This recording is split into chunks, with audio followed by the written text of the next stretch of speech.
É muito interessante você compreender que Deus ele não se esquece da promessa que Ele tem com você.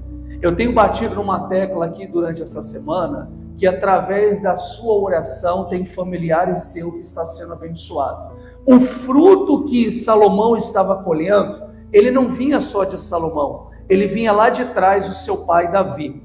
A palavra vai dizer que Deus tinha uma aliança com Davi e fez uma promessa: não te faltará rei sobre Israel, não te faltará sucessor, sua linhagem, seus filhos, desde que eles sejam fiel a mim. E a palavra vai dizer que tudo que Salomão tentava fazer, ele era bem sucedido. Por que Salomão era bem sucedido? Obviamente porque ele também tinha uma aliança com Deus, ele tinha um compromisso com Deus. E a palavra diz que pela segunda vez o Senhor apareceu a Salomão, ele diz: eu ouvi a tua oração e ouvi o seu clamor, e todos os dias os meus olhos estarão fixos sobre você, estarão todos os dias vendo tudo o que está acontecendo.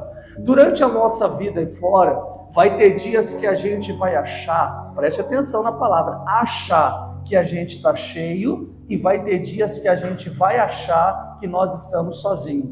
E eu digo para você que você nunca estará sozinho. Eu digo para você que aonde você pisa, Deus já pisou e está ali te protegendo.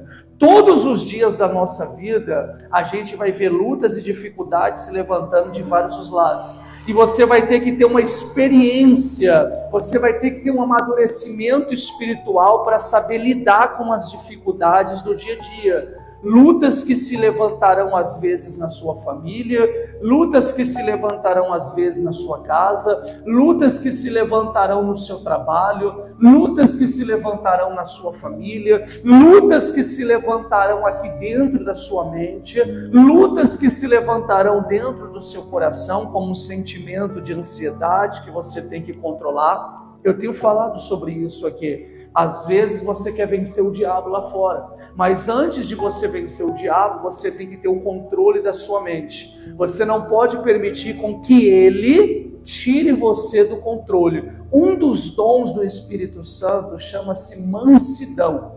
É quando eu tenho domínio próprio. Eu entendo que eu estou na luta, mas aquela luta é passageira. Eu não vou permitir com que aquela luta tire a paz que há dentro de mim. Eu não vou permitir com que aquela luta tire a alegria que há dentro de mim. Eu tenho um controle, uma mansidão. Eu consigo me dominar. Quando eu estou perante o problema, o diabo vai querer que você veja só o problema, que você reclame, que você murmure, que você fique chateado, e que às vezes você fique até contra Deus. Por isso que eu digo mansidão, domínio próprio. Eu estou vendo o problema, mas eu continuo acreditando que Deus está no controle daquela situação. Veja que eu tenho esse domínio. Eu não permito com que o problema venha fazer eu desanimar. E mais do que isso, parar, entristecer. Porque foi isso que Salomão disse. Quer ver uma coisa? Se o Senhor ouviu. Quem mais precisa ver você se Deus está vendo? A palavra diz que o próprio Senhor... Você consegue entender a intimidade que Deus ele quer ter com uma pessoa? Não é que hoje Deus não faz mais como ele fazia antes. É que hoje está faltando homens e mulheres de fé como tinham no passado.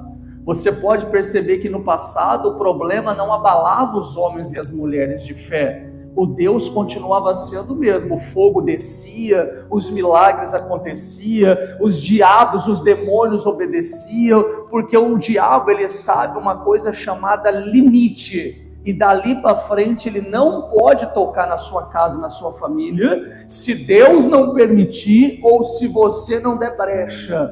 Mas no mundo de hoje, às vezes a gente tem até uma fé grande, mas na hora de usar a fé perante ao problema, esse problema tem nos intimidado. E esse problema, conforme ele te intimida, ele tira de dentro de você uma coisa que Deus não quer, vontade. E às vezes a gente tem perdido a vontade. E quando uma pessoa ela está querendo, ninguém tira do coração dela, ninguém para ela. O diabo sabe que se você ligar na terra, sua fé com Deus, se você falar, eu vou chegar, eu vou conquistar, eu vou alcançar, eu vou vencer, nem ele pode te parar. Então ele está tentando te preocupar, ele está tentando colocar você contra Deus, ele está tentando desanimar você, ele está tentando tirar você da caminhada da fé, ele está tentando demonstrar para você que você não vai vencer. Meus irmãos, a gente não tem certeza de nada dessa vida. A gente tem que fazer hoje o nosso melhor para que amanhã, quando a gente levantar, se Deus permitir, a gente venha colher o que a gente fez ontem.